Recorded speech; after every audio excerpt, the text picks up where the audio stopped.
That light on your Kubota L2501 dashboard? Yeah, that one you've been ignoring?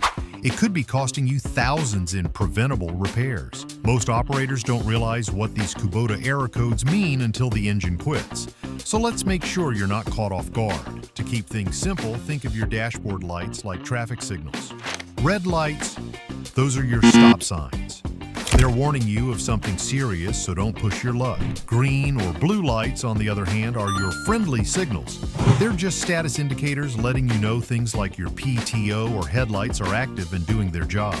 The Kubota L2501 features a specialized engine design that operates without a DPF system, effectively removing any concerns regarding regeneration cycles. While this offers a maintenance-free experience for L2501 owners, the Regen light continues to be a major pain point for those operating larger, high-horsepower models. If it's flashing while you're working, don't panic and do not shut the engine down. The ECU is just trying to clear the soot from the filter. Keep working the tractor hard, it usually resolves itself if the engine stays hot. But if you hear a beep and see the parked Regen symbol, it's a different story. You need to pull over to an open area. And please, stay away from dry grass. Set the parking brake and put it in neutral. You have to actually press that blinking regeneration button. The tractor will take over from there, automatically revving up the RPMs for about 20 minutes to finish the cycle. Sometimes you may also see an orange icon with arrows pop up. This is the air restriction light. It basically means your filter is choked with dust and needs a clean or a fresh replacement, perfect timing for a spring maintenance check. Then there's the battery light.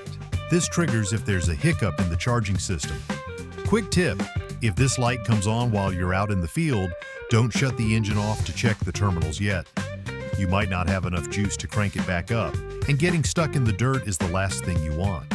Final important tip, L2501 users, you need to track your own hours since there's no built-in service reminder light. For other owners, if that service light stays on after your oil change, you can clear it yourself. Turn the ignition to on, toggle the display button to the service hour screen, and long press it. The light will reset, and just like that, job done. All right, keep an eye on those dash lights and keep your machine running smoothly. If you've got a weird Kubota error code that we didn't cover or any other questions about your equipment, drop a comment below. The Friday Parts team will do our best to help you out. If this saved you a headache today, hit that like button and subscribe for more real-world maintenance tips. Thanks for watching. Friday Parts, fix it once, fix it right. Friday Parts, fix it once, fix it right.